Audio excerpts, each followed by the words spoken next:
একুশে জুলাই শহীদ দিবস উপলক্ষে প্রস্তুতি সভা।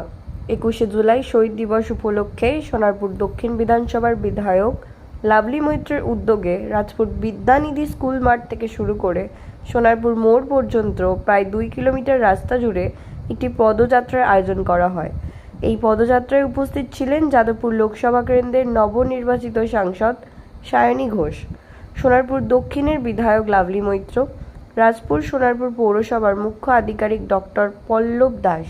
এছাড়াও উপস্থিত ছিলেন পৌরসভা এবং পঞ্চায়েতের সমস্ত আধিকারিক থেকে শুরু করে এলাকার সাধারণ মানুষেরা। সায়নী ঘোষ বলেন, অনেক অনেক ধন্যবাদ সকলকে। জয় বাংলা, জয় বাংলা। এই আওয়াজটা তো দরকার না, এই আওয়াজটা তো লড়াইয়ের পথে, এই আওয়াজটাই লাগবে আমাদের। এবং বাংলার মানুষের গর্জন এত তীক্ষ্ণ, এত তীব্র যে আমি বলতে বাধ্য হচ্ছি, আমি কয়েকদিন আগে দিল্লি থেকে আপনাদের আশীর্বাদে সাংসদ হয়ে সেখান থেকে ঘুরে এলাম। আমি দেখলাম যে তৃণমূল কংগ্রেস এবং বাংলার মানুষ তারা কিন্তু সংসদের ভেতরে ওই গর্জনটা বজায় রেখেছে, যেটার জন্য বিজেপিকে মাথা নত করতে হচ্ছে আমাদের কাছে। সেটা আপনাদের কৃতিত্ব, নিজেদের জন্য একটা জোরে হাততালি হয়ে যাক। যেখানে গোটা দেশে বিজেপি থাবা বসানোর চেষ্টা করছে, সেখানে বাংলা এসে একমাত্র আপনাদের কাছে এই ভারত জ্বালাও পার্টিকে মাথা নত করতে হয়। এটাই হচ্ছে বাংলার মানুষের শক্তি, এটাই হচ্ছে বাঙালিদের শক্তি, এটাই হচ্ছে মামাটি মানুষের শক্তি। আমি আপনাদেরকে আবার ধন্যবাদ জানাচ্ছি। পায়ে পা মিলিয়ে প্রায় 2 কিলোমিটারের ওপর পথ আপনারা অতিক্রম করেছেন, এটা আমাদের কাছে অনেক বড় পাওনা। লাভলিদি বলেছিলেন যে আরও অনেকভাবে আয়োজন করা যেত, হয়তো গাড়ি বলা যেত, আমরা যেরকম প্রচারের সময় টোটো নিয়েছিলাম সেরকমভাবেও করা যেত, কিন্তু এটা শহীদ স্মরণে। শহীদ যারা আমাদের দলের জন্য, যারা মমতা বন্দ্যোপাধ্যায় তৎকালীন কংগ্রেসের যুবনেত্রী, তার জন্য যারা প্রাণ দিয়েছিলেন, তাদের জন্য এইটুকু কষ্ট আমরা করতেই পারি। এইটুকু শ্রদ্ধা তো সবসময় থাকবে, কিন্তু এই যে ঘামটা যে মাথা থেকে পায়ে পড়ছে, সেটার মাধ্যমেও কিন্তু আমরা শহীদকে স্মরণ করছি এবং তার প্রতি শ্রদ্ধা জ্ঞাপন করছি। দেখুন, আমাদের বিধায়িকা খুব ঠিক কথা বলেছে যে 21শে জুলাই শুধুমাত্র একটা দিন নয়, 21শে জুলাই আবেগ, 21শে জুলাই একটি অদম্য জেদের নাম, যেই জেদ মমতা বন্দ্যোপাধ্যায়কে তৈরি করেছিল। এখনকার দলনেতা, বিরোধী দলনেতা, এখানকার লিডারদেরকে আমরা দেখি ভারতীয় জনতা পার্টির, যাদেরকে কোনো আন্দোলনে পুলিশ ধরতে এলে তারা বলে ডোন্ট টাচ মাই বডি। এটা হচ্ছে এখনকার রিয়ালিটি। আর সেই সময় 1993 সালে মমতা বন্দ্যোপাধ্যায়কে যখন চুলের মুঠি ধরে টানতে টানতে নিয়ে যাচ্ছিল তৎকালীন বামফ্রন্টের সরকার, জ্যোতি বসুর নির্দেশে, এবং এলোপাথারি গুলি চালানো হচ্ছিল, তখন কিন্তু মমতা বন্দ্যোপাধ্যায় নিজের কর্মীদেরকে ফেলে, নিজের সমর্থকদেরকে ফেলে পালিয়ে যাননি।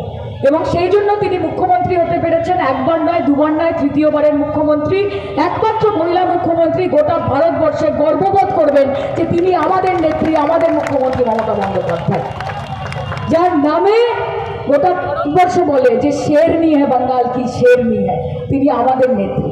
তাই আমাদের এইটুকুই আপনাদের কাছে বিনীত অনুরোধ, আপনারা আমাকে অনেক ভালোবাসা দিয়েছেন, সাংসদ নির্বাচিত করেছেন, আপনাদের অক্লান্ত পরিশ্রম। আমি মনে করি আমার নির্বাচনে, আমাকে সাংসদ তৈরি করার নির্বাচনে সোনারপুর তৃণমূল কংগ্রেস, সোনারপুর দক্ষিণ তৃণমূল কংগ্রেস যতটা খেটেছে, হয়তো অন্যান্য যারা জনপ্রতিনিধি নির্বাচিত হয়েছেন তারা নিজেদের ইলেকশনে এতটা খাটেননি যতটা আমার জন্য খেটেছেন। এটা আমার কাছে অনেক বড় পাওনা, এবং আগামী দিনে যাতে আপনাদের যোগ্য সাংসদ হয়ে উঠতে পারি, সেটাই আমার চেষ্টা থাকবে। লাভলি মৈত্র বলেন, সোনারপুর দক্ষিণ থেকে বিভিন্ন জায়গা থেকে মানুষ যাবে ধর্মতলায় এবং শহীদদের স্মৃতির উদ্দেশ্যে শ্রদ্ধা জানাবে। 21শে জুলাই আমাদের সবার কাছে আবেগ।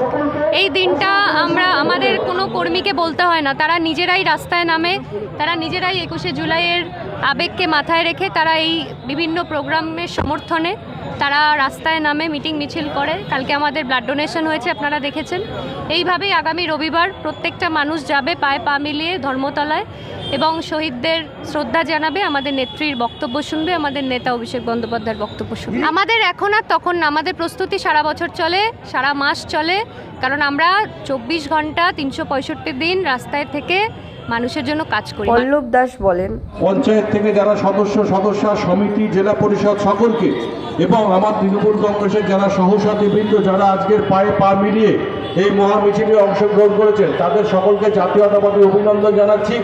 এলাকার সুধী ব্যবসায়ীবৃন্দ, নাগরিকবৃন্দ, বিভিন্ন যান চালক ভাইয়েরা, এবং পথ চলতি মানুষজন, আপনারা জানেন যে 21শে জুলাই তৃণমূল কংগ্রেসের কাছে এটা একটা আবেগ, নতুন করে বলার কিছু নেই। 1993 সাল যখন no identity card no vote এই ইস্যুতে তৎকালীন যুব কংগ্রেসের সভানেত্রী মমতা বন্দ্যোপাধ্যায় যুব কংগ্রেসের ডাকে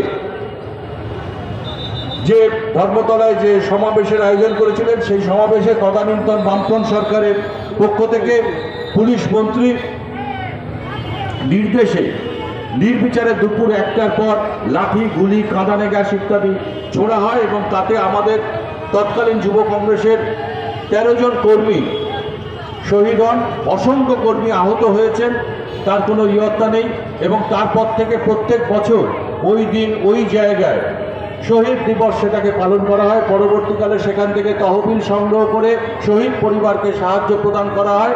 1998 সালে তৃণমূল কংগ্রেস গঠিত হওয়ার পর থেকে এই দায়িত্বটা পুরোটাই তৃণমূল কংগ্রেস দায়িত্ব সহকারে মমতা বন্দ্যোপাধ্যায়ের নেতৃত্বে সম্পন্ন করে।